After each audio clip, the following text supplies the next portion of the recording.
බලන්නකෝ මේ who කියලා වචනයක් තියෙනවා. whom කියලා වචනයකුත් තියෙනවා. whose and which and that. right. එතකොට සාමාන්‍යයෙන් අපි වාක්‍ය දෙකක් සම්බන්ධ කරනකොට එහෙම නැත්නම් නාම පදයක තව ගුණ පොඩ්ඩක් වැඩි කරලා කියනකොට අපිට පුළුවන් මේ වචන පාවිච්චි කරන්න. එතකොට මේ who කියන්නේ කවුද කියන අදහස. ඒක අපි සාමාන්‍යයෙන් පාවිච්චි කරන්නේ පුද්ගලයෙක්ට.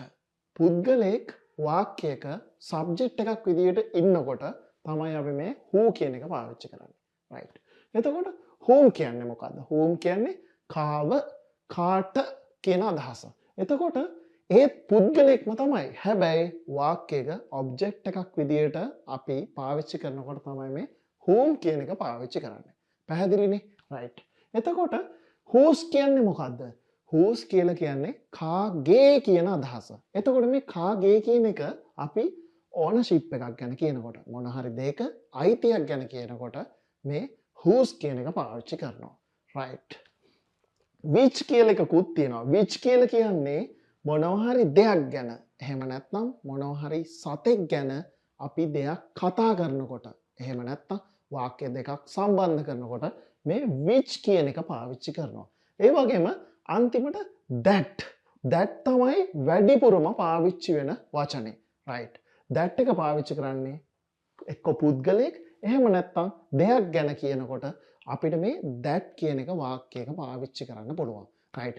මේවා ඔක්කොම අයිති වෙන්නේ මේ pronouns කියලා වර්ගයක් තියෙනවා. ඒ pronouns වල තියෙනවා relative pronouns කියලා තව වෙන වර්ගයක්. එතකොට මේව තමයි ඉංග්ලිෂ් වලදී පාවිච්චි කරන මාස්ටර් කී එක. හරිද?